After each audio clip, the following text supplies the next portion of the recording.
Emmanuel de Carayon, cette maison, est-ce que vous pouvez nous en parler? Où est-elle située? Et après, qui va habiter dedans? Mais d'abord, où est-elle? Alors, cette maison, elle est située au 1 rue Albert Dory. C'est juste à côté du rond-point de Rennes, donc très très bien placé. En 10 minutes en bus, on est dans l'hypercentre. C'est une maison qui va permettre de loger 10 personnes, 5 jeunes en situation de handicap mental et cognitif et 5 jeunes professionnels. Et alors, pourquoi est-ce que vous avez ce projet-là? Vous avez une association derrière qui s'appelle Fratrie. Quel est, on va dire, l'objectif? L'objectif de Fratrie, la raison d'être de Fratrie, c'est de démontrer que c'est possible de vivre ensemble avec nos différences et que ça nous fait tous grandir. L'intuition qu'on a, c'est de dire, d'un côté, on a des jeunes en situation de handicap mental et cognitif qui ont le souhait de vivre en milieu ordinaire, comme tout le monde, et qui ont besoin d'être accompagnés. Et à côté, des jeunes pros qui recherchent des espaces qui soient bien situés, bien aménagés, qui répondent à leurs besoins en termes de logement. Et on s'est dit, bah tiens, pourquoi est-ce qu'on n'arriverait pas à démontrer que c'est possible, autour d'un beau prétexte immobilier, d'une belle maison, que ces deux publics-là qui n'ont pas l'habitude de vivre ensemble, eh ben, puissent habiter, vivre ensemble et partager des moments extraordinaires. Alors, ça ne va pas être une colocation classique, puisque c'est même mieux qu'une colocation classique, puisque vous l'avez pensé dès le départ, cette maison. Oui, on l'a pensé. Alors, c'est ce qu'on appelle du co-living. Alors, du co-living, c'est des espaces de colocation pensés pour la colocation. Donc, chacun a son espace privé avec sa chambre, sa salle de bain. Les espaces sont meublés, la maison est équipée. Les espaces communs sont... Non, ça fait rêver. Il y a même une piscine. Il y a même une piscine, ouais. Il y a même une piscine. À Nantes. En plein Nantes, ouais. Elle est chauffée.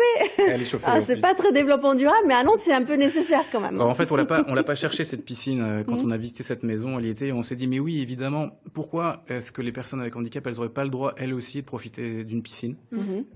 Et du coup, tous les espaces communs, ils sont aussi pensés pour la vie en communauté. Il y a une grande cuisine qui est pensé pour ça. Il y a un salon privatisable qu'on peut privatiser pour recevoir ses amis ou sa famille. Donc, du coup, chacun peut garder son intimité tout en partageant des moments hors normes avec des personnes en situation de handicap. Alors, vous êtes à la recherche de colocataires, mais les 5 jeunes avec handicap mentaux, eux, vous les connaissez bien? Oui, alors c'est Axel, est-ce que vous pouvez nous parler d'eux?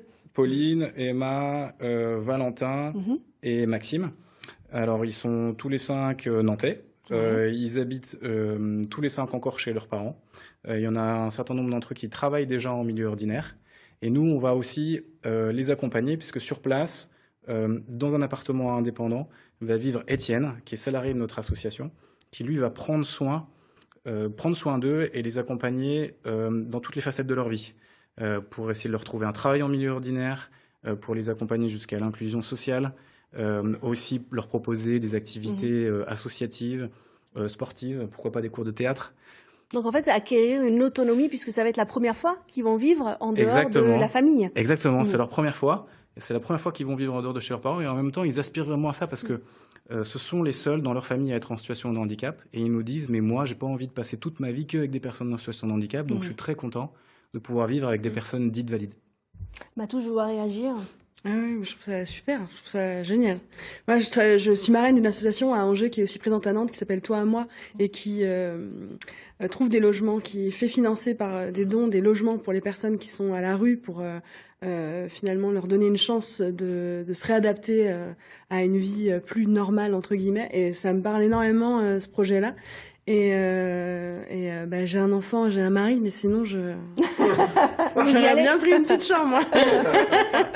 Justement, le profil des colocataires, puisque vous avez déjà la moitié, l'idée c'est que les âges correspondent un petit peu pour que ils vivent en toute amitié, en fait. Exactement. Alors l'idée, c'est une bonne ambiance. Voilà, effectivement. C'est vraiment ça le mot, c'est en toute amitié, parce que du coup, Étienne, qui habite sur place dans un appartement indépendant, il est là pour prendre soin vraiment et de s'occuper de tout l'accompagnement médico-social qui va avec le fait d'héberger des personnes fragiles. Et donc du coup, les jeunes pros, on leur propose d'habiter, de vivre en amitié. Il n'y a pas de relation de sachant. En fait, ils sont colocataires et pas soignants. Ils sont colocataires comme dans n'importe quelle colocation, du coup. Et en fait, on s'adresse à des jeunes qui ont envie de mettre du sens dans tout ce qu'ils font. Et on pense qu'il y en a beaucoup.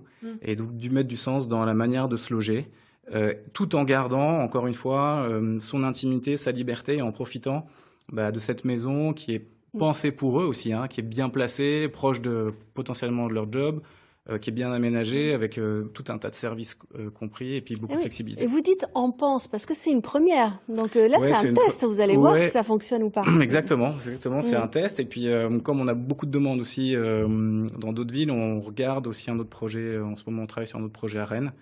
Et puis, on a déjà aussi constitué un groupe de jeunes en situation de handicap à Paris. D'accord. Voilà, donc des petites maisons fratries, il va y en avoir on espère. un peu partout. En tout cas,